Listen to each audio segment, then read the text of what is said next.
वसा भारे सावध तोडा माया आशा काही न मग चले कळा पडेल फासा पुढे हुशार थोरा आहे वळसागा आता हा देह म्हटला हा देह नाशिवंत मळमूत्राचा बांधा हा देह नाशिवंत मळमूत्राचा बांधा परिचर्म घातले रे गुरुकीटकांचा सांधा परिचर्म घातले कीटकांचा सांधा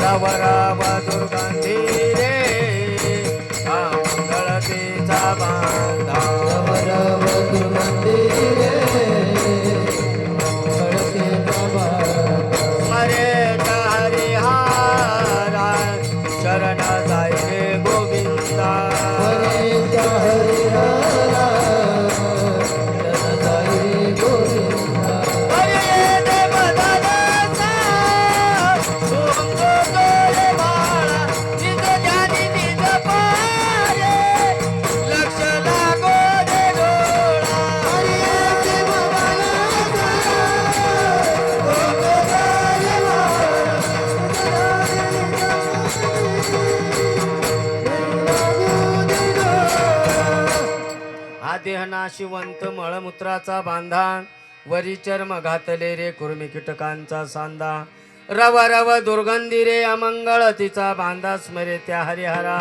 शरण जाय रे गोविंदा पर्य दे मदालसा सोहम जो जो रे बाळा निज ध्यानी निज पारे लक्ष लागो दे डोळा मदालसा राणी अलर्क नावाच्या बाळाला पाळण्यात घालते जेव्हा बाळ अलर्क नावाचं बाळ रडायला लागतं तेव्हा ही अंगाई गीत घालते संत श्रेष्ठ ज्ञानोबराय त्याचं वर्णन करतात नवमास कष्टलाशी 10व्याने प्रसूत झाली किती त्रास होतो जन्म आणि मृत्यूचं हे दुःख आहे आणि म्हणून संत श्रेष्ठ एकनाथ महाराज या देहासाठी वर्णन करतात का मनुष्य योनी सर्वात श्रेष्ठ आहे म्हणून वाया जाऊ नये नाही का जन्म घालू नये वाया मानवाची उत्तम काया हा जन्म वाया जाऊ नये म्हणून अनेक संतांनी तुम्हा मला उपदेश केला का बाबा रे आता तरी होय जागा तुका म्हणे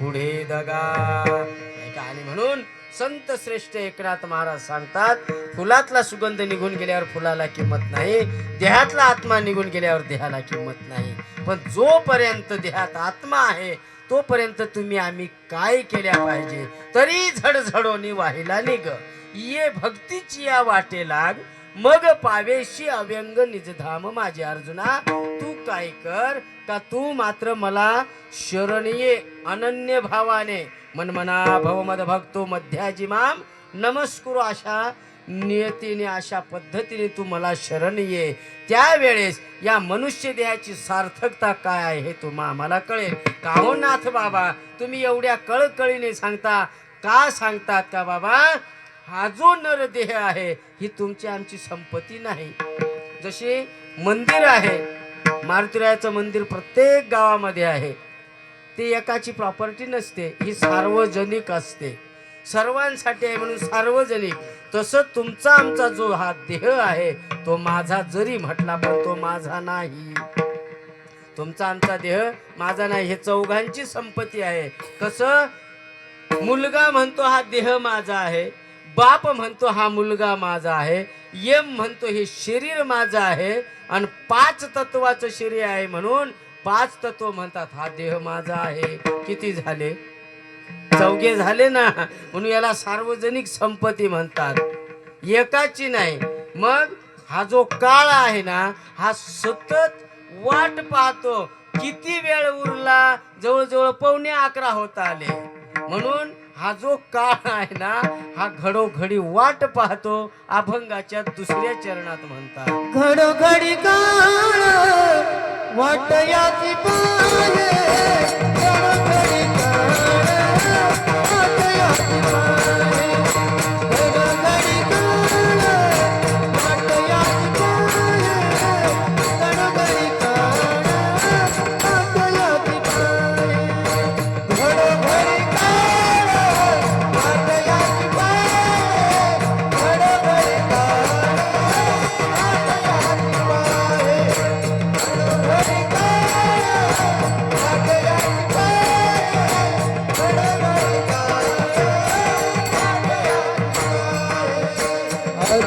किती आहे अवकाश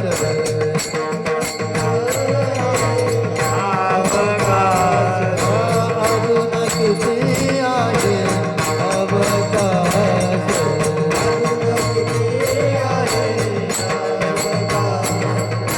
गडगडी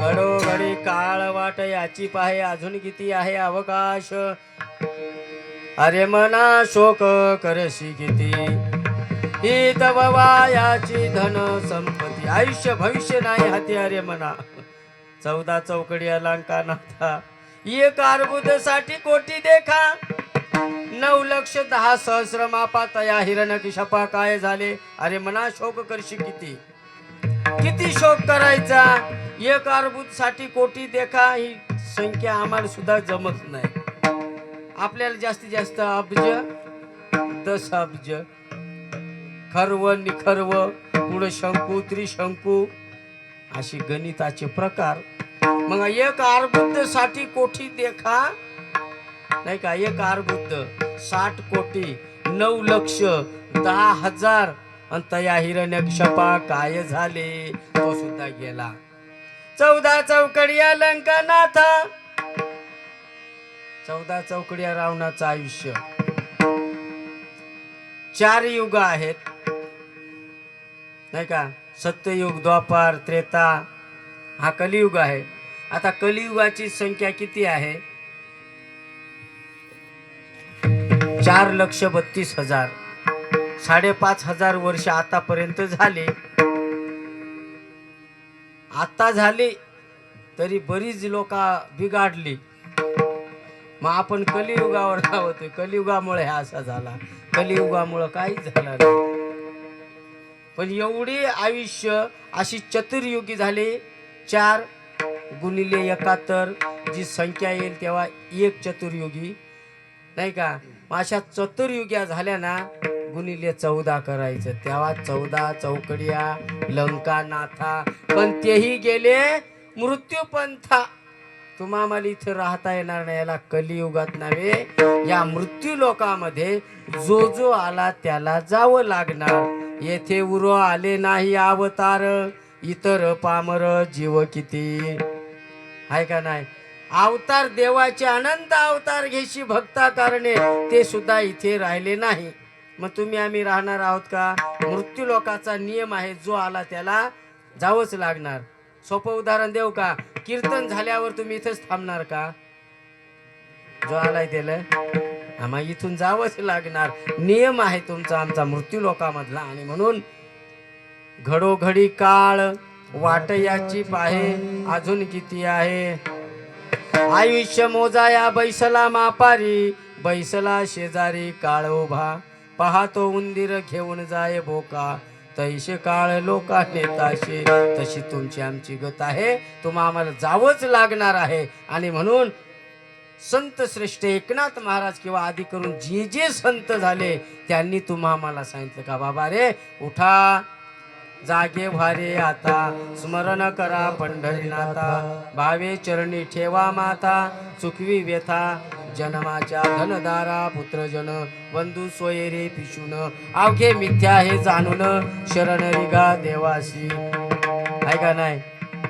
बऱ्याच गोष्टी सांगण्यासारख्या आहेत सर्वांना माहित आहे जोपर्यंत देहात आत्मा आहे तोपर्यंतच याला किंमत आहे आणि म्हणून तुमचं आमचं जोपर्यंत आयुष्य आहे तोपर्यंत तुम्ही आम्ही त्या भगवान परमात्म्याला शरण गेल्या पाहिजे आली या संसारा उठा वेग करा आणि शरण जा उदारा पांडुरंगा त्यावेळेस तुम्ही आम्ही या जीवन मृत्यूरूपी या संसार बंधनातून मुक्त होऊन जाणार. याच्या करता मात्र तुम्ही आम्ही संतांना सद्गुरूला शरण गेल्या पाहिजे. तद्विधी प्रणिपातेन परिप्रश्नेन सेवया उपदेक्षन्ति ते ज्ञानम ज्ञानेन तत्वदर्शना. आणि म्हणून ज्या भगवान परमात्म्याने तुम्हा आम्हाला निर्माण केलं, 184 जीव योनी निर्माण केली, त्या परमात्म्याचं एक वेळा आपण भजन करूया. विठोबा रखुमाई विठोबा रखुमाई विठोबा रखुमाई विठोबा रखुमाई विठोबा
परिमळ गेली या ओस फुल देठी आयुष्या शेवटी देह तैसा. घडोघडी काळ वाट याची पाहे अजून किती आहे अवकाश. संत श्रेष्ठ एकनाथ महाराज अलंकारिक शब्द वापरून या नर देहाला फुलाची उपमा देतात. चैतन्य रूपी परमात्मा हा सर्वांच्या हृदयामध्ये आहे. ज्ञानोबराया म्हणतात, सर्वांच्या हृदय देशी मी अमुका आहे ऐशी, जे बुद्धी स्फुरे हरणेशी ते वस्तुगामी. किंवा सर्वांच्या हृदय देशामध्ये तो भगवान परमात्मा तुमच्या आमच्या हृदयामध्ये आहे, सर्व ठिकाणी आहे. जळी स्थळी काष्टी पाशानी विठ्ठल जळी स्थळी भरला या न्यायाने. किंवा हरिचिया दासा हरिदाही दिशा बहुनाम जन्मनाम अंते ज्ञानवानाम प्रपदंते. वासुदेवा सर्वमिती स महात्मा सुदुर्लभा हे समजतई श्री वासुदेवो. ऐशिया प्रतिती रसाचा ओतला भाव तो भक्ता माझी राव आणि ज्ञाने यातोची. जया प्रतितीचा वाखोरा पवाडो होये चराचरा. ऐसा महात्मा धनुर्धरा दुर्लभची आथी. सांगायचं तात्पर्य काय, या ओव्यामधून असं म्हणतात का जिकडं पाहिले तिकडं तो भगवान परमात्मा सर्वांच्या हृदयामध्ये आहे. माळकरी असो बिगर माळकरी असो, कोणत्या जातीचा असो कोणत्या पंथाचा असो, सर्वांमध्ये तेच तत्व आहे. आणि म्हणून या न्यायाने संत श्रेष्ठ एकनाथ महाराज तुम्हा आम्हाला जाणीव करून देतात. परिमळ म्हणजे सुगंध रूपी आत्मचैतन्य तुमच्या आमच्यामध्ये आहे. हा देह जाणारच आहे, देह जाणार जाणार त्याशी काळोबा खाणार. तो जाणारच आहे, पण जोपर्यंत आयुष्य आहे तोपर्यंत तुम्ही आम्ही चांगली कर्म केल्या पाहिजे, नाही का. कर्मण्यवाधिकारस्त्य मा फलेषु कदाचन. भगवान परमात्मा गीतेमध्ये म्हणतात का कर्म हे चांगले झाल्या पाहिजे, कर्म केल्याशिवाय राहू नये. निष्काम कर्म सिद्धी जी प्राप्त होते, कर्म केल्यानेच निष्काम कर्म प्राप्त होत असतं. आणि म्हणून प्रत्येक जीव कर्म करत असतो, असंही कर्म करावं लागेल. जसं ज्ञानोबराया म्हणतात, कर्म तर होणारच आहे पण चांगले करा. ऐशी जोडी करा राम कंठी धरा, तेने चुके फरा गर्भवास. या जन्म मृत्यूरूपी नाही का रहाट गाडग्यातून सुटायचं जर असेल, त्या भगवान परमात्म्याची भक्तीच केल्या पाहिजे, नामचिंतन केले पाहिजे. तोपर्यंत हा जो आत्मा चैतन्य रूपी आहे तो तुम्हा मला कळू शकत नाही. आणि म्हणून याच्याकरता नाथ बाबा तुम्हा आम्हाला उपदेश करतात का बाबा, हा जो चैतन्य रूपी आत्मा आहे त्याचा साक्षात्कार करून घेतल्या पाहिजे. आणि याच देही घडे देवाचे भजन आणि कहे ज्ञान नाही कोठे, नाही का. आणि म्हणून संत श्रेष्ठ जे जे आले तुम्हा आम्हाला उपदेश करायला आले का बाबा हा नर देह मात्र पुन्हा पुन्हा मिळणार नाही. आणि म्हणून ज्या संतांनी तुम्हा आम्हाला हा भक्ती मार्ग दाखवला तुमच्या आमच्यावरती अनंत उपकार त्या साधू संतांचे झाले. आणि म्हणून त्याचं एक वेळा आपण भजन करू. ज्ञानेश्वर माऊली ज्ञानराज माऊली, ज्ञानेश्वर माऊली, ज्ञानराज माऊली, ज्ञानेश्वर. झालेली सेवा तुम्हा मायबापांच्या चरणी या ठिकाणी अर्पण करू. या जामनेमाळ या गावामध्ये वैकुंठवासी भीमाबाई पवार यांना इहलोकाची यात्रा संपवून त्या परलोकामध्ये विलीन झाल्या. आणि म्हणून त्या देहाने जरी नाहीत पण चैतन्य रूपाने मात्र तुमच्या आमच्या हृदयामध्ये आहेत. आणि म्हणून त्यांनी त्यांचं कुटुंब त्यांचं जीवन त्यांच्या मुलांना नातूंना सुना मुलांना उत्कृष्ट प्रकारे त्यांना संस्कार दिले. आणि त्या संस्कारामुळे आज त्यांच्या दशक्रिया विधीनिमित्ताने हा कार्यक्रम या पवार कुटुंबियांनी आयोजित केला. आणि म्हणून सर्वच या पवार परिवाराला ते जरी दुसऱ्याला ओळखत नाही पण ते दुसरे त्यांना ओळखतात आहे का नाही. आणि म्हणून उत्कृष्ट असं त्यांचं जीवन आहे. भगवान परमात्मा त्यांना जे दुःख झालं ते झेलण्याची पचवण्याची क्षमता देवो. पुनश्च एकदा वैकुंठवासी भीमाबाई पवार यांना पुढील गती उत्तम प्राप्त होईल हीच ईश्वरचरणी तुम्ही आम्ही सर्वच प्रार्थना करूया. आणि या ठिकाणी आलो तुम्हा माईबापांचं दर्शन झालं. आणि म्हणून आमचे हरिभक्तपरायण भास्कर बाबा पवार आहेत त्यांचा आमचा बराचसा घनिष्ठ संबंध आहे नाही का. आणि त्यांचे राजू भाऊ वगैरे सर्वच आपले ओळखीचेच आहेत. आणि म्हणून त्यांच्या प्रेमापोटी तुम्ही आम्ही सर्व गायकवृंद वादकवृंद महाराज मंडळी या ठिकाणी भागाभागातले जमा झालेले आहेत. आणि म्हणून सर्वांच्या चरणावरती नतमस्तक होऊन वैकुंठवासी सद्गुरू पूर्णानंद महाराज उर्फ नाठे बाबा अनुसयाई नाठे यांच्या कृपेने या ठिकाणी आपल्या मायबापांचं दर्शन होत आहे. म्हणून ही झालेली सेवा त्यांच्या चरणी आपण या ठिकाणी अर्पण करू. उद्या नदीवरती हरिभक्तिपरायण कौशल्यताई यांचं प्रवचनाचा कार्यक्रम आहे. त्या ठिकाणी सुद्धा सर्वांनी त्या ठिकाणी आवर्जून हजर राहावं. म्हणून झालेली सेवा याच ठिकाणी आपण समाप्त करू. जय विठ्ठल. जय